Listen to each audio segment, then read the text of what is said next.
published at a neat website. It's the Society for Classical Poetry, I think they call it. This poem refers to a historical figure, Robert Kennedy. Robert Kennedy was a senator from the United States. He was actually a senator from New York, believe it or not. And so, even though it's a Massachusetts family, the Kennedys, he's the brother of John F. Kennedy, the president. So, this poem comes out of my own personal history. My full name is Robert Francis, so I was named after this poet, after this politician. And it's weird being named after somebody. It kind of haunts you your whole life. You're like, why was I named after this person? So this poem gets into some of that. For those of you who did this kind of thing, it's a sonnet, 14 lines, a short little poem. So the title is After RFK. After RFK. I'm named for one about whom Lowell wrote that doom was woven in his veins. In June of 1968, my father trained to blow up bridges at an army base in the Shogi state when news ambushed the fort. Bobby had been shot. I'm named for one who dared to ask, why not? Determined not to let the call to seek a newer world lie dead beneath the sign that advertised the once and future king. My father phoned his newlywed and cried, if it's a boy, let's name him after Kennedy. When Bobby died, he left a legacy, funeral trains, a brother slain, and me. Thank you. People never know what to do at the end of poems. I'm going to continue moving along through some poems that kind of go in chronological order here. This poem is set in Pennsylvania. Conrad mentioned I was raised in Pennsylvania. You'll hear, as you heard in that last poem, I was born on a military base overseas in Germany. During the Cold War, you can tell from that poem, my mother was pregnant at the same time that Ethel Kennedy was pregnant with her last child, what became their last child because Robert got assassinated. So this poem takes place in Pennsylvania. I fictionalized some of the setting, but I think that's all you need to know about this poem. The rest I think you'll get from the poem itself. Trigger warning, there are some crude references throughout some of the poems. It's just part of life. So I'm sure we all can handle that. The poem is titled Barbershop. And it's written in couplets for those who are interested in that. Barbershop. Old men leaf through girly magazines while Grandpa pumps his shaving cream. Amidst the scent of talc and cologne, a customer dials a telephone. This is April 1975. Oldsmobiles are parked outside. Beneath the upholstered swivel chair lies a devastated grove of hair. Blue bottles of sterilized scissors line the wall-length mirrors. Playing charades, everyone I see reflects a secret part of me. I hide beneath model airplane magazines, lost in boyhood fantasies of gunners strafing submarines. Meanwhile, the FM radio drones like engines of bombers chugging along. Grandpa hums Sinatra's songs. Why is my mind a battle zone? Life is hell when Dad comes home from carburetor factories where forges flare 1,000 degrees. He hurls a can of kidney beans at politicians on the TV screen. Spilling a pitcher of lemonade, my mother ducks his hand grenade, and little sister stifles a sneeze. The news reports how Vietnamese teens were raped by U.S. Marines. Behind their napes, clippers buzz like hornets in old men's ears. Grandpa snips their barbed wire beards. Thank you.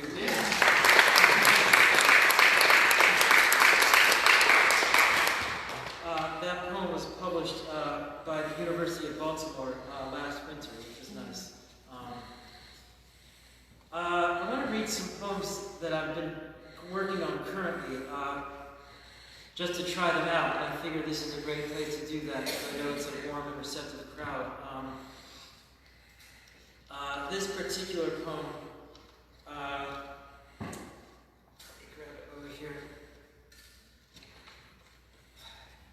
two springs ago. I took a bike ride from Litchfield into Goshen, and there's a hiking trail off of Norfolk Road called the John Russ Trail, I think it is. So I was hiking back there completely by myself, middle of like the afternoon on a weekday, and there's a river in there, and I decided to just close my eyes and kind of meditate for a little while by the river. I had been reading the book Siddhartha. I don't know if you guys remember that from high school, Herman Hesse. And in that book, the character meditates by a river. And I was like, let me be Siddhartha for 5 minutes. So I looked up after 5 minutes of total silence, and right across the river, which was like 6 feet wide, was not one, not two, but 5 huge black bears. Like right there. And the wind must have been blowing that they did not smell me, and they didn't hear me because I was perturbed. And I didn't freak out because I was like in total peace. So I just sat there with these bears for like, I have a video of it, at least 20 minutes. Just went on and on. The mother bear started bathing with her cubs. So anyway, shortly after that, I was at home, and one of my neighbors is here, so she knows exactly what I'm talking about. A black bear came to eat her brother's bird feeder, and then came and put its head in the window of my house because it was smelling the garbage in my kitchen. So anyway, my wife started screaming at the bear, which will be referenced in the poem. Anyway, a lot of my poems are in the voice of other characters. This is in the voice of the actual bear. So I'm writing from, so anyway. Title of the poem is Bad Bear. And there's a subtitle, Police Warn Residents After Black Bear Seen on East Street. And some reason in my mind at the time was all the George Floyd stuff with racial inequality. So there's a little of that hinted in this poem in a strange, weak way. So again, Bad Bear. Police warn residents after black bear seen on East Street. Everybody's always telling me to go away, just because I slash their trash on days they leave it out in cans beside the road. Eggshells, orange rinds, and chicken bones. Don't I deserve a place to call my home? My forebears roamed freely, hunting prey in forests before the furthest creatures came with their fires, hounds, and metal blades. Banging pots and shooting me with spray, they banished me from their neighborhoods. I can smell their dread, rancid rage, rotting like the trash they hide in sheds.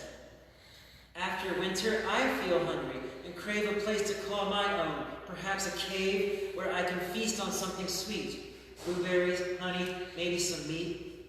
Shunned from my ancestral hunting range, I run and scavenge, anger coursing through my veins. Enemy of man, I'm their animal spirit, wild, untamed. Deep inside themselves, are they afraid of what they were and could become again? Hated and scorned, I absorb their shame. Bad bear, maybe that's my name.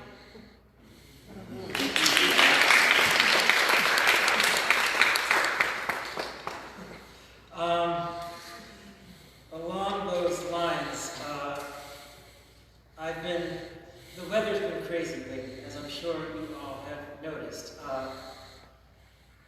Was it 2 weeks ago we had a heat wave?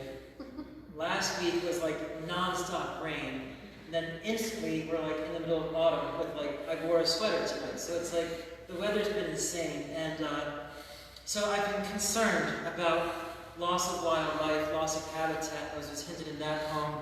And so I have another poem along those lines. And it's titled Names of Places. It's based on a quote. And I saw some nice books back there for sale, very affordable prices. This is a classic book by Ernest Hemingway. His book, Farewell to Arms, which is set in World War I in Italy. And there's a line in that that really stood up to me as a writer. At one point he says in the book that all the abstract words lost meaning for him when he was a soldier in World War I. Words like patriotism, democracy, honor, dignity, because he said both sides were using the words. Like, both sides were patriotic, both sides were claiming we're fighting for freedom. And he said the words lost, he said the only words that kept the meaning for him were names of rivers, names of towns, names of mountains, names of places, like concrete nouns. So that's the title of the poem, Names of Places, and it has this epigraph, "Only the names of places had dignity," by Hemingway. From there, I wrote this poem. You'll probably recognize June Cleaver is an old TV character from 1950s, 60s. So, and for the younger folks here, which I'm great to see young people here, it was supposed to be like the perfect American family, like yeah. So anyway, I'll leave it at that. Names of places. Only names of places had dignity. No farms recede from Ives Daily Road, just row after row of June Cleaver homes. No apples blossom on Orchard Lane, acres of trees, not one remains.